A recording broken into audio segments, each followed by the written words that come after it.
Olá, pessoas, sejam bem-vindos a mais um novo capítulo em Física 3, tá? Então nós vimos termodinâmica, nós vimos fluidos que formam o escopo ali de fenômenos de transportes e agora nós vamos falar de movimento oscilatório, tá? Então, o que é o movimento oscilatório, né? A gente tem que começar definindo o que é isso, né? Então é um movimento alternado, né?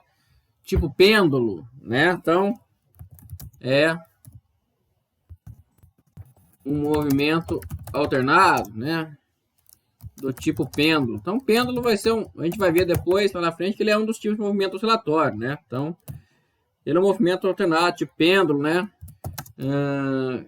Que geralmente apresenta periodicidade, tá? Então, na maioria dos casos, se você desconsidera o atrito, tá? Se você desconsidera o atrito, esse movimento se repete, e se repete sem fim, na verdade, né? Então, como tá dito aqui, só vocês lembrarem de um pêndulo, né? Pêndulo simples, balançando lá, pensa no balancinho, você empurra o balanço vai para frente, volta, vai, volta.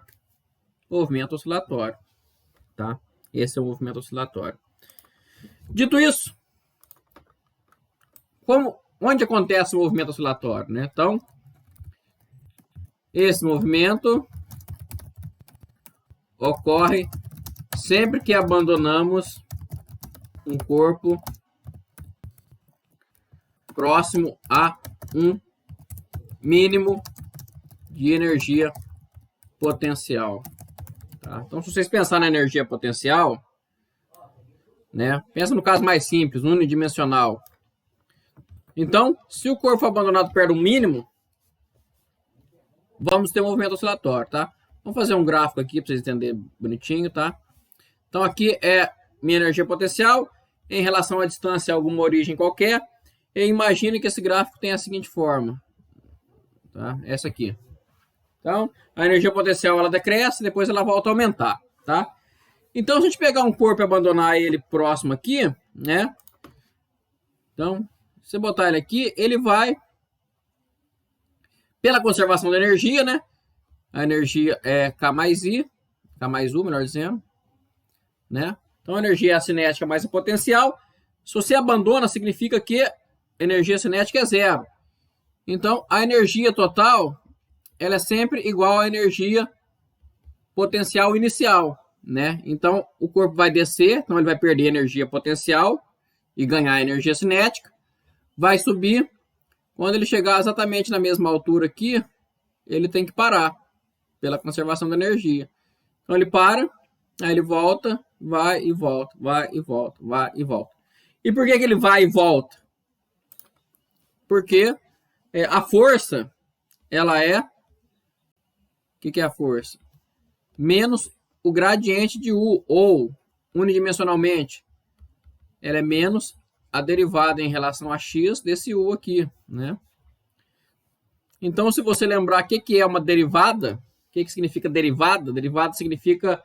derivada num ponto de uma função é a reta tangente daquele ponto, né? Então, cada um dos pontos aqui vai aparecer a reta tangente, ó. Então, essa é a reta tangente, né? Então, tem uma inclinação, tem um valor, por exemplo, 10. E essa é a reta tangente nesse ponto, por exemplo, menos 20, que é mais inclinado. Então, essa é mais 10, porque é positiva, essa é menos 20, porque é negativa, porém, a força é o negativo da derivada, né? Negativo do gradiente. Como ele é o negativo, então esse que é mais 10 vira menos 10, esse que é menos 20 vira mais 20, né? Ou seja, considera que para cá cresce. Aqui ela é positiva, aponta para frente, aqui ela é negativa, aponta para trás. Ou seja, quando a partícula está aqui, existe uma força para a direita, e quando a partícula está aqui, existe uma força para a esquerda, né? Por isso que ela vai e volta. Aqui tem uma força que empurra ela para frente, porém ela passa do mínimo, tem uma força que puxa ela de volta. Por isso ele oscila, ok? Então esse é um movimento oscilatório, né? Ele acontece sempre próximo a mínimos de energia potencial, e a razão é porque a força é sempre sempre aponta na direção do mínimo, né? Basicamente é isso, tá? Então, quando ele está antes do mínimo, a força aponta para frente. Quando ele está depois do mínimo, a força puxa para trás, tá ok? Então, essa é a definição do movimento oscilatório. E qual é o movimento oscilatório mais simples de todo? Tá? É o movimento harmônico simples, tá? De longe, é o mais simples de todos os movimentos oscilatórios. Ficou feio isso aqui. Deixa eu botar de novo. Movimento harmônico simples, tá? Então, de longe, ele é o mais simples de todos os movimentos oscilatórios. E como é que esse movimento harmônico simples é representado? Ele é a força de mola, né? Então, é o movimento de um corpo amarrado a uma mola. A famosa lei de Hooke, tá? Então, a lei de Hooke é, de longe, o movimento harmônico simples, ou melhor, é de longe o movimento oscilatório mais simples que tem, tá? E por que ele é o mais simples de todos? Porque, como é que é a força de mola? Força é igual a menos kx, né? Logo, a energia potencial é menos a integral de kx dx, que dá mais... Tem outro menos aqui, eu sempre esqueço, né? Então, a força é menos kx. Então, a energia potencial é menos a integral da força. Então, é menos a integral de menos kx dx, que dá mais kx ao quadrado sobre 2, tá? Então, isso aqui é simplesmente uma função do tipo constante vezes x quadrado, né? Então, é uma parábola, tá? E a parábola é a mais simples das energias potenciais que apresentam um mínimo. Nenhuma energia potencial que tem um mínimo vai ser mais simples que isso, né? Você pode ter uma energia potencial, por exemplo, constante, que se deriva significa que força é zero. Por exemplo, força gravitacional tem uma energia potencial, né, U igual a mgh, então ela cresce com a altura, não tem nenhum mínimo. Então, o caso mais simples possível é a parábola, tá? Então, se você abandonar um corpo aqui, ele vai descer aqui e depois subir aqui, né? E a parábola tem uma vantagem, ela é completamente simétrica, tá? Em relação ao seu mínimo, tá? Então, esse lado esquerdo é espelhado, né, no lado direito, beleza? Então, esse é o movimento harmônico mais simples devido à força de mola F igual a menos kx. Dito isso, vamos analisar, né? Vamos analisar o movimento de mola, então. O que a gente vai ter, né? Então, a segunda lei de Newton diz que F igual a ma, né? Força igual a massa vezes aceleração. Então, vamos lá. Vamos analisar esse movimento de mola. Então, força igual a massa vezes aceleração. Ou seja, massa vezes aceleração é igual a menos kx, certo? Que é a força de mola.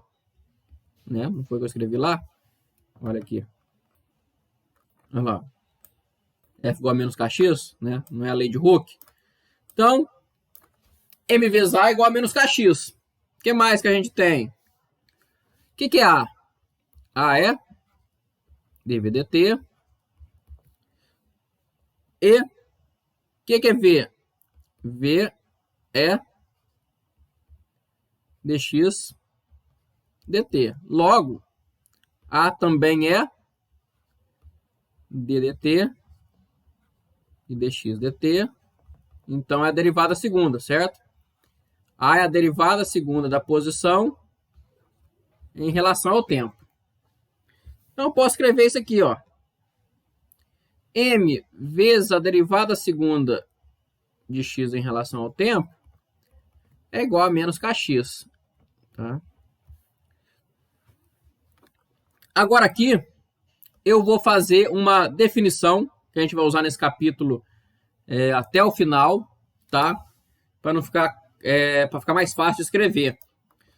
Eu vou falar que derivadas em relação ao tempo podem ser representadas pela variável com um pontinho em cima, tá?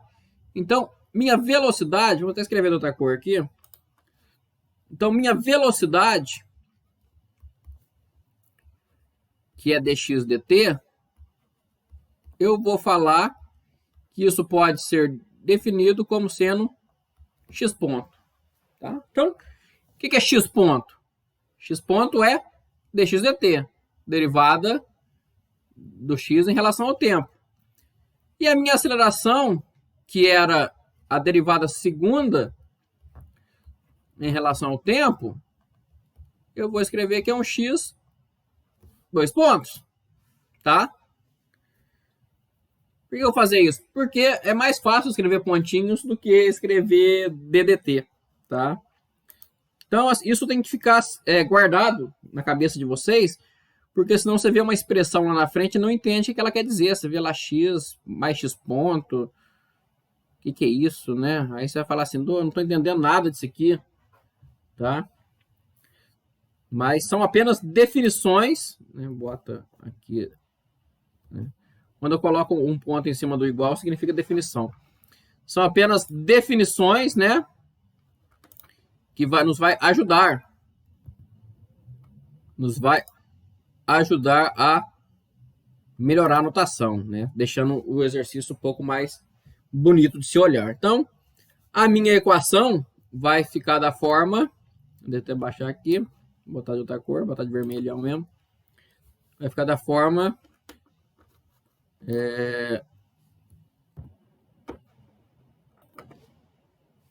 Vai ficar da seguinte forma aqui. M, x 2 pontos, ou seja, massa vezes aceleração, é igual a menos kx, tá? Então, vamos continuar aqui agora. Isso aqui, então, é o que a gente chama de uma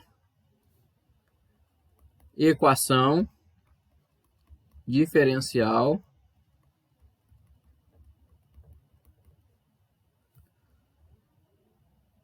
né, ordinária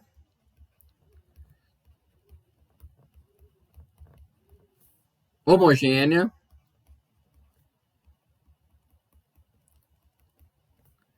de segunda ordem, tá? Então, o nosso trabalho aqui na parte de oscilação será resolver equações diferenciais ordinárias, tá? Nem todas serão homogêneas, todas de segunda ordem, mas nem todas serão homogêneas. Por que ela é uma equação diferencial? Porque eu tenho que a derivada da variável é igual a alguma coisa que depende da própria variável, né? Então, uma equação diferencial. Ela é ordinária porque ela só tem x. Se ela tivesse y, então ela, né, se tivesse duas variáveis, ela seria uma equação diferencial parcial. Ela é homogênea porque ela não tem nenhum termo que não tenha a variável, né? Aqui tem variável, aqui tem variável. Se tivesse uma constante aqui, ela deixaria de ser homogênea. E ela é de segunda ordem porque é uma derivada segunda, né? Esses 2 pontos aqui significa d2t, né? dt2. Então, eu posso escrever ela da seguinte forma. mx 2 pontos mais kx é igual a zero, né? Aqui está a prova que ela é homogênea, porque todos os termos aqui tem. E, mudando mais uma coisa aqui, eu escrevo assim. Opa, m não. Posso escrever assim também. x 2 pontos mais k sobre mx igual a zero. E para melhorar ainda mais a minha notação, posso escrever o seguinte, x 2 pontos, x 2 pontos mais ômega ao quadrado x é igual a zero. Onde o meu ômega ao quadrado, ele nada mais é do que o k sobre m. Então, é a constante de mola dividido pela massa. Tá ok? Então, exercício para vocês. Determinar a dimensão de ômega ao quadrado. Ou de ômega, né? Determinar a dimensão de ômega, tá? Então, fica de exercício para vocês determinar qual é a dimensão de ômega, tá? Belezinha? Agora, o que é esse ômega, tá? Esse ômega, ele é chamado de frequência angular, tá? Lá na frente eu vou comentar direitinho o que significa isso. Por enquanto eu não vou comentar não, porque eu quero que vocês determinem qual é a dimensão dele, tá? Então, esse ômega é a frequência angular. Beleza. Então, essa é a minha equação diferencial agora.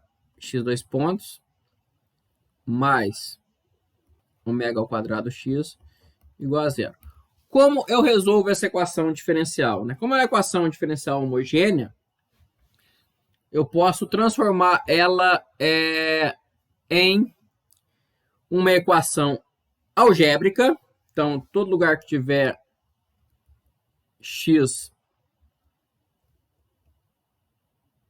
eu vou falar que isso aqui, ou melhor, vou escrever assim. Vou fazer o seguinte, eu vou pegar e escrever essa equação em forma de operadores, tá? Então, x dois pontos, como é a derivada segunda de x, isso aqui nada mais é que eu aplicar o operador linear diferencial duas vezes. Então, isso aqui é d ao quadrado, tá? Que aplica no quê?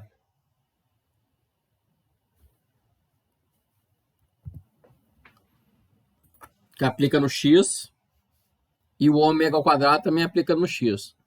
Então, fica o seguinte, ó, d ao quadrado mais ômega ao quadrado aplicado no x é igual a zero, né? Então, derivada segunda de x, te dá aqui o x dois pontos, mais ômega ao quadrado de x, te dá esse ômega ao quadrado de x, isso é igual a zero, né? Então, agora, eu vou transformar essa equação diferencial numa equação algébrica, tá? Eu vou falar o seguinte, eu vou falar que o meu d, ele vale, por exemplo, um lambda, tá? Então, eu vou ter a equação seguinte, lambda ao quadrado mais ômega ao quadrado de x é igual a zero. E a solução algébrica dessa equação aqui vai me dar a solução, vou colocar raiz 1 aqui, a solução da equação diferencial, tá? E raiz 2 aqui, né? Então, essa vai ser a minha solução, tá? Vai ser exponenciais, né? Onde aqui está a raiz desse lambda, tá? Então, vamos resolver essa equação algébrica, tá? Então, a equação algébrica é lambda ao quadrado mais ômega 2 igual a zero, logo lambda é igual a mais ou menos raiz de menos ômega 2. Ômega 2 é uma grandeza positiva, porque é K sobre M, então lambda dá simplesmente mais ou menos I ômega, tá? Então, eu consigo achar a solução da minha equação diferencial. Qual que é a solução da minha equação diferencial? Então, x de t é igual a exponencial de I ômega vezes o t, né? Mais b exponencial de menos I ômega vezes o t. Então, I ômega são as raízes, né? E o t é a minha variável, né? Que é um x de t, tá? Então, essa é a solução. Essa solução não é tão útil, porque ela é uma solução complexa, né? Eu posso escrever, o que eu quero, na verdade, na oscilação, é só a parte real dessa solução, tá? Então, né? Podemos escrever, né? Podemos escrever essa solução como, em vez de usar exponenciais, a gente usa senos e cossenos, tá? Porque senos e cossenos será a parte real da solução. Então, x de t é igual a 1a vezes o cosseno da raiz real, ômega t, mais 1b vezes o seno de ômega t, tá? Então, eu tiro o i, tá? Então, eu pego só o ômega. Em vez de usar exponenciais, eu uso funções trigonométricas, né?